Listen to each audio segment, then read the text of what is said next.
শেষের কথাটি বলেছেন, এটা আসলে আমার কাছে মনে হচ্ছে যে একটু অন্যভাবে ইন্টারপ্রেট হয়েছে। এখানে আমরা কখনোই বলি নাই যে আমরা ছাত্র রাজনীতি বন্ধ চাই, নিষিদ্ধ চাই।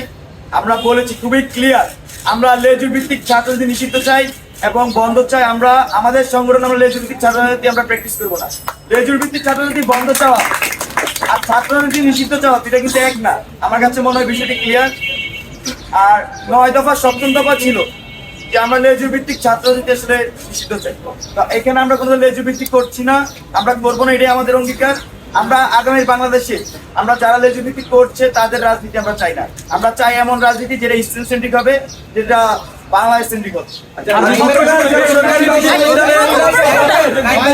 প্রথম রিপাত রশিদের বিষয়টা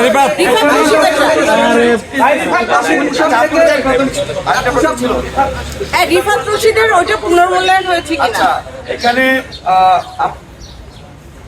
আমাদের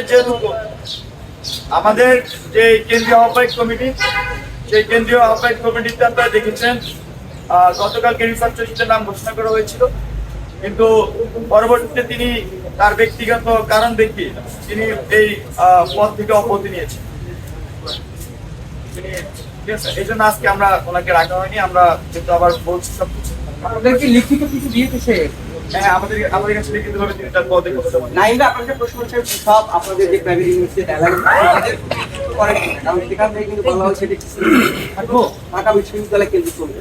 আপনি যখন এই সরকারি বিশ্ববিদ্যালয় প্রতিনিধি কথা বলছেন, আপনি আসলে সামগ্রিকভাবে আপনাকে দেখুন, এখানে বিষয় যেটি দাঁড়িয়েছে গতকালকের যে ঘটনা, সেখানে কিন্তু বেসরকারি বিশ্ববিদ্যালয়ের শিক্ষার্থীরা তারা কিন্তু মানে এখানে সবাই কিন্তু আসে।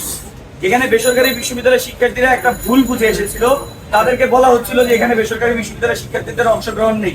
কিন্তু আসলে পূর্ণাঙ্গ কমিটি প্রকাশ করার পরে আসলে এটা জানার উপায় ছিল যে বেসরকারি বিশ্ববিদ্যালয়ের শিক্ষার্থীদের অংশগ্রহণ ছিল না। তো সেই ভুল বুঝাবুঝির কারণে আসলে সেই মতটা ক্লিয়ার হয়। কিন্তু এখানে একটা পক্ষ যারা এমন একটা ন্যারেটিভ দাঁড় করাতে চাচ্ছে যে বেসরকারি বিশ্ববিদ্যালয়ের শিক্ষার্থীরা সেখানে রিফাত রশিদকে নিয়ে স্লোগান দিচ্ছিল, কিন্তু আসলে সেটা ছিল মহানগরের একাংশ যারা রিফাত রশিদকে নিয়ে স্লোগান দিচ্ছিল।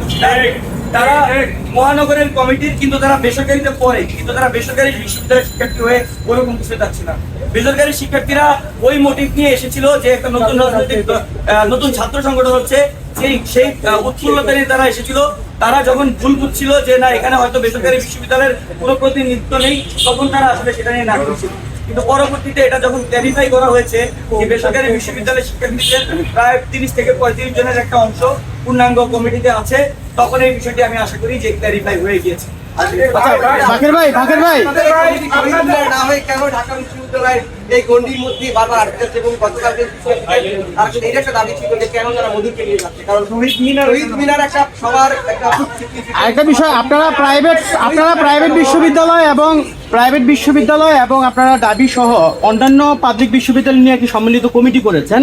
সেক্ষেত্রে প্রশ্নটা হচ্ছে যে আজকের এই সংবাদ সম্মেলনে তাদেরকে কি প্রাইভেট বিশ্ববিদ্যালয়ে যারা কমিটিতে রেখেছেন পদে তাদেরকে আমন্ত্রণ করেছেন কিনা, বা তারা আছে কিনা, না থাকলে তাদেরকে আমন্ত্রণ করেছেন কিনা?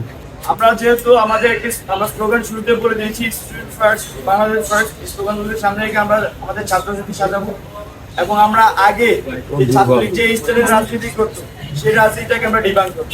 ছাত্র রাজনীতি করা মানে এই নয় যে হলে হলে গেস্ট চালু করতে হবে, ছাত্র রাজনীতি করা এই নয় যে হলে হলে গণরুম চালু করতে হবে। তো ছাত্র রাজনীতি এই নয় যে ক্যাম্পাসের মধ্যে ছাত্র রাজনীতি করলে ছাত্রলীগ হয়ে যেতে হবে।